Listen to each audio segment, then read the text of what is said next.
Bom dia pessoal, tudo bem? Meu nome é Eduardo, faço parte da disciplina de Psicologia do Esporte da UDESC, professor Guilherme Torres Vilarino. Hoje eu vou falar um pouquinho para vocês sobre agressividade no esporte. Bom, primeiramente, antes de eu falar o que é o conceito de agressividade, eu gostaria que vocês refletissem na cabeça de vocês alguns atos, alguns lances de agressividade no esporte de preferência de vocês, tá? Alguns lances que poderiam marcar vocês. E aí, com o que eu vou falando, vocês vão refletindo o que seria, qual tipo, né? Qual o fundamento, a motivação dessa agressividade e tudo mais. Bom, o que é agressividade, tá? Quando falamos do termo agressividade, podemos ter várias conotações em mente, né? Uma agressividade boa ou uma agressividade má. Uma agressividade má, um exemplo de agressividade má é quando você avalia um comportamento, por exemplo, um lance, uma entrada mais dura, um carrinho, né, com uma certa malícia, né? Você tem a intenção de causar algum dano, né? Uma força excessiva, por exemplo. E a agressividade boa é quando um jogador ele joga com vontade, disputa uma bola com firmeza, arremessa a bola, né, faz um ponto com força, pega um rebote, enfim, se doa em campo, né? Por exemplo, essa seria uma agressividade boa, né? Tá dentro ali das normas, das regras do regulamento. É importante salientar que a agressividade ela pode estabelecer algumas distorções quando a gente avalia aquele determinado comportamento. Por quê? Pois envolve paixões, envolve torcida, né? Imagina, dois torcedores de times diferentes avaliando o mesmo lance podem ter interpretações totalmente distintas, né? Por isso que a agressividade ela deve ser analisada sempre por um viés, sem viés, aliás, dicotômico, de bem ou mal, né? Porque só dessa forma a gente vai ter uma análise com neutralidade, né? Então, para definir de fato, né, a agressividade, o que seria agressividade, psicólogos definem a agressividade como qualquer forma de comportamento dirigido ao objetivo de prejudicar ou ferir outro ser vivo, que está motivado a evitar tal tratamento, certo? Então, a intenção mesmo de prejudicar o adversário de alguma forma, né? Bom, existem 4 critérios, tá, da agressividade. 4 critérios. A agressividade ela é um comportamento, certo? Ela envolve intenção, então você tem a intenção de fato de causar isso. Envolve dano ou lesão, dano físico, psicológico ou lesão, contato direto. E ela é dirigida sempre a um organismo vivo, né? A agressividade ela é um comportamento físico, né? Ou verbal, não uma emoção. Envolve dano físico ou psicológico, como eu havia dito. E é importante, né, dizer que ela tem um caráter intenso, ou seja, uma palavra proferida, né, diretamente ao adversário pode doer até mais do que um soco, né? Então deve ser analisado essa intensidade, né, tudo mais. A agressividade ela pode ser positiva, então como subir a rede do tênis, desequilibrar o adversário em uma cobrança de pênalti, né? Desde que esteja dentro das regras, claro. Recentemente a gente teve um lance dessa situação, né? Na final do Mundial de Clubes, onde os jogadores do Palmeiras tentaram desestimular o batedor, só que na verdade o batedor era outro. Então foi uma jogada ali. Qualquer coisa a gente pode mostrar o vídeo depois.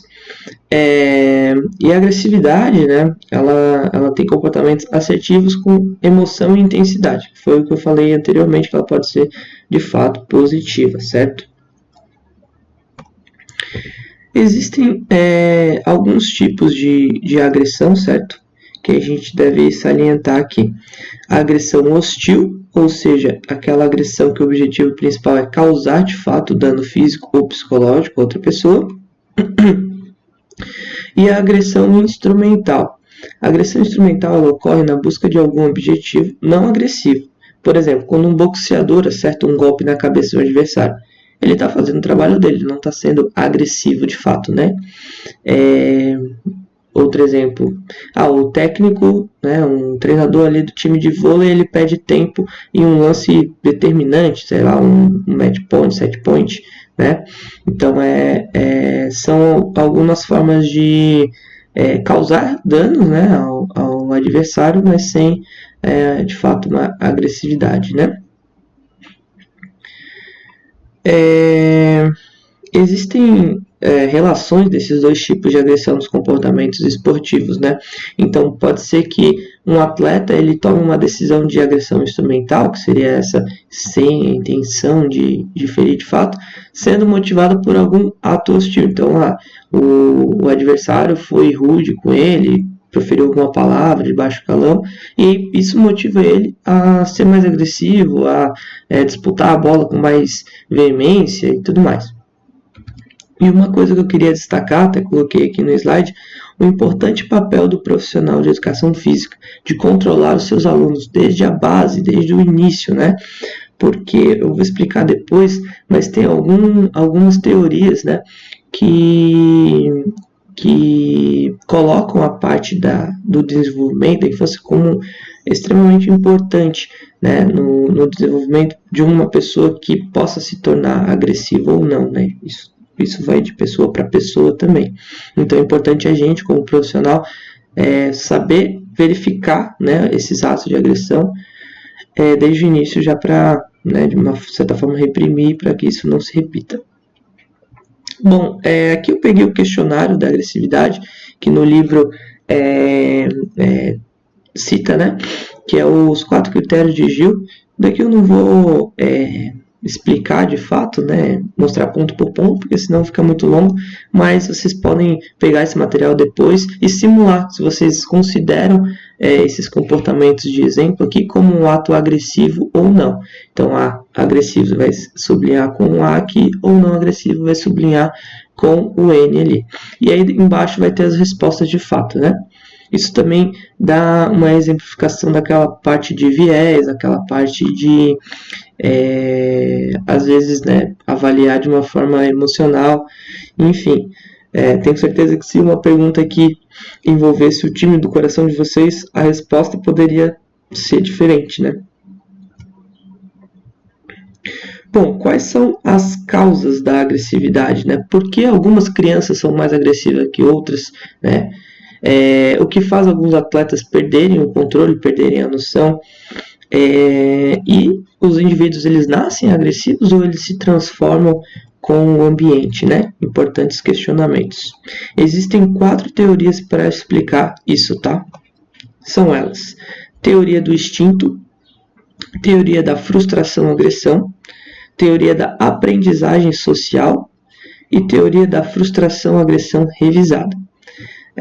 A teoria do instinto seria uma das primeiras teorias, né? Ela não tem tanto embasamento científico, validação científica.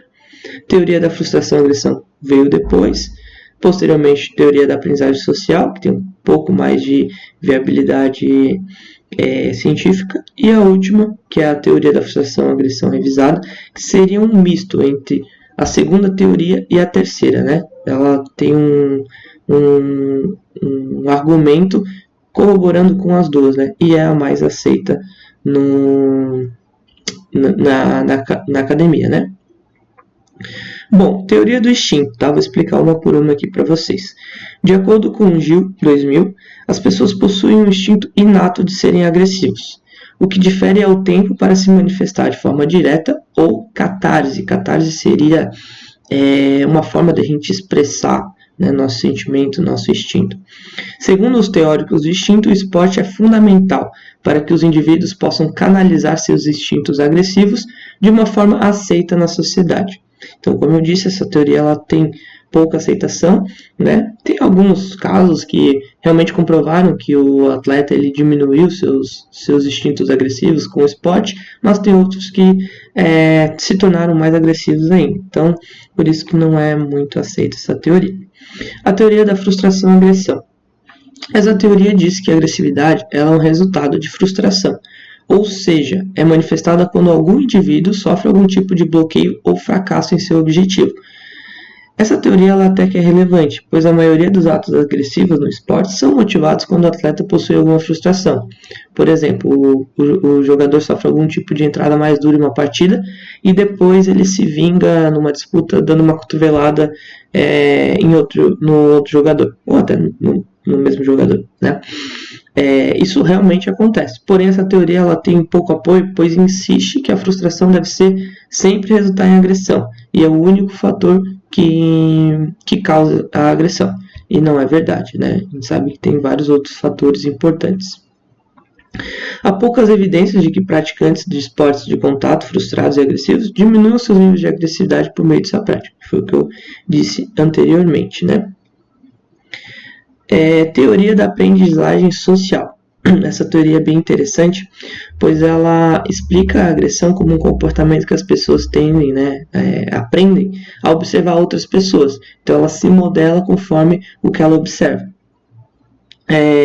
E ainda mais se ela receber reforço por exibir atitudes semelhantes, né? Então, teve um estudo que fizeram com crianças, né? Crianças que viam atos agressivos, por exemplo, bater em boneco, elas eram mais agressivas que crianças que não foram expostas a tais modelos.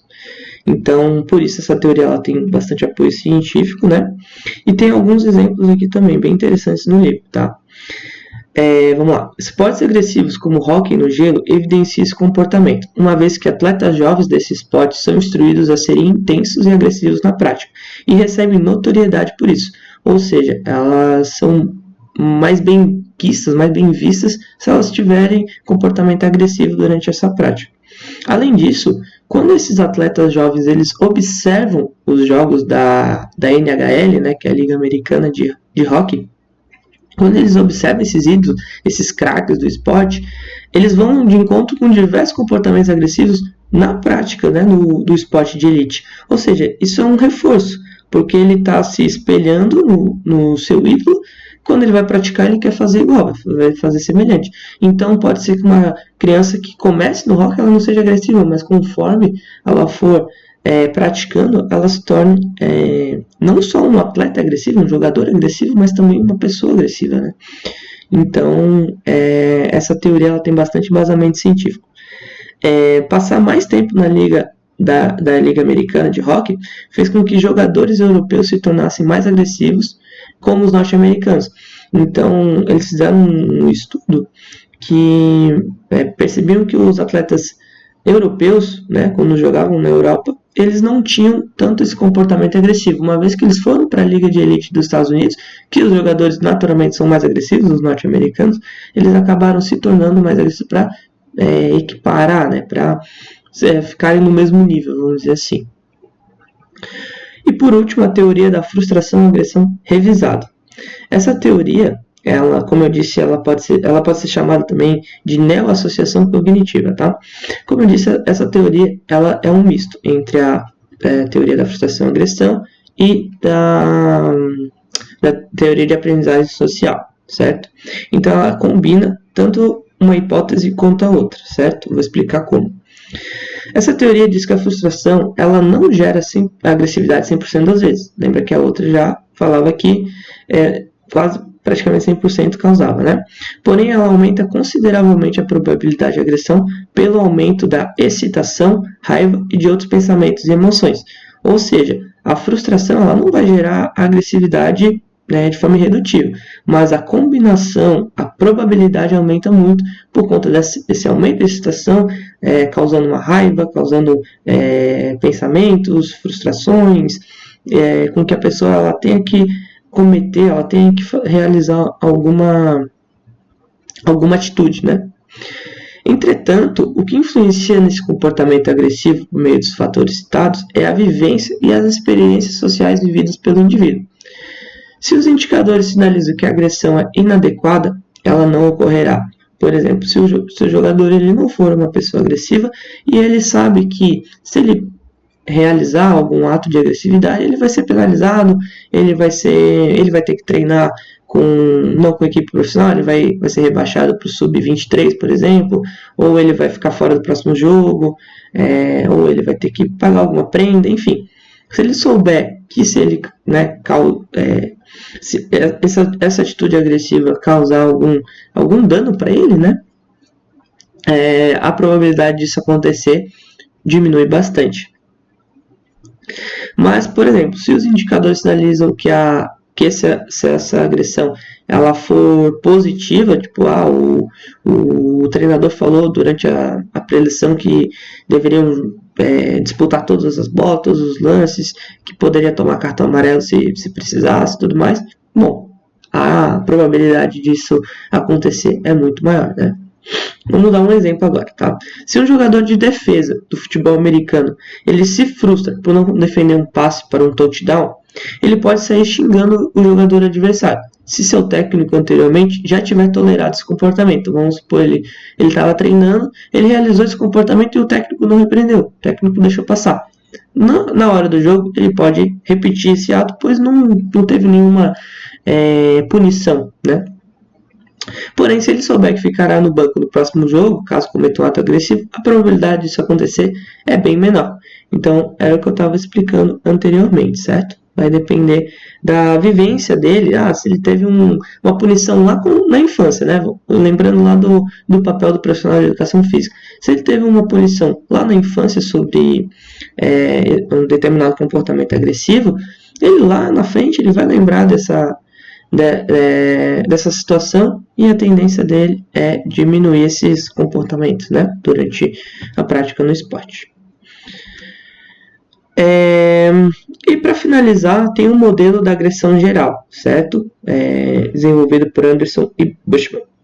A agressão é muito complexa, né? Pesquisadores contemporâneos estudam esse comportamento rotineiramente, né? Por exemplo, embora tenha sido comprovado que a frustração ela gera agressividade, ela é só uma causa circunstancial. Então, ela não é uma verdade absoluta. Tem vários outros fatores que influenciam. Então, uma série de fatores pessoais e circunstanciais afetam esse tipo de comportamento. Fatores pessoais está ligado diretamente à personalidade da pessoa e, enfim, a vivência dela, a parte social. Circunstancial é o momento, né, do jogo ali. Então, Anderson e Bushman desenvolveram esse modelo de agressão que eu vou apresentar no próximo slide aqui. Bom, tem os fatores pessoais, seriam os traços, objetivos, né, longo prazo, crença também, uma religião pode interferir, né. Os fatores situacionais, condições de frustração no jogo, incentivos disponíveis, uma dor, uma provocação, né, indicadores agressivos do ambiente. Isso vai passar para o estado interno, né? Então as emoções, o afeto, o humor que aquela pessoa está sentindo, ele pode influenciar, pode culminar em alguns pensamentos hostis, aumento de ativação do humor, raiva, né? Então essa seria a parte das vias. E o resultado, né, processo de avaliação e decisão, a pessoa pode ter uma ação agressiva pensada ou uma ação agressiva impulsiva, certo? Ele pode ter esses dois tipos de comportamentos. Então, para finalizar, para fechar esse assunto, né, segundo o modelo, primeiramente existe algum tipo de ação agressiva, de acordo com a visão comportamental da interação pessoa-situação. Fatores pessoais e circunstanciais vão interferir nesse comportamento, né, e vão aumentar ou diminuir a propensão de manifestar esse comportamento agressivo. Então, como eu disse, a personalidade e a situação vão determinar a probabilidade de alguém ser agressivo. Um atleta experimentará uma mudança no estado interno ao ficar frustrado de alguma forma. Então, talvez perder por um jogo ou por jogar mal, e pode achar que a agressão é uma forma adequada de resolver essa frustração. Essa mudança do estado interno é caracterizada por maior excitação, como eu já havia dito, mudança de humor e sequências ou esquemas de pensamentos hostis que se alimentam de forma recíproca e levam a certos resultados. Uma ação agressiva pensada ou uma ação agressiva impulsiva, dependendo de como o atleta avalia a ação e do estado interno resultante, certo? Então, esse misto de emoções de caráter pessoal, de caráter circunstancial, que vai culminar no resultado final. Portanto, para finalizar, a agressão ocorre como resultado de um por um processo extremamente complexo, mediado pelos pensamentos e pelas emoções da pessoa, causada pela interação de inúmeros fatores pessoais e circunstanciais. Então, não é basicamente a vivência da pessoa, a frustração por si só, não. Diversos fatores vão influenciar no comportamento dessa pessoa, desse atleta, desse jogador, enfim. Aqui as referências do livro utilizado para o trabalho. Se vocês quiserem perguntar, fazer qualquer tipo de pergunta, quinta-feira a gente está à disposição para fazer esses esclarecimentos. Beleza? Valeu!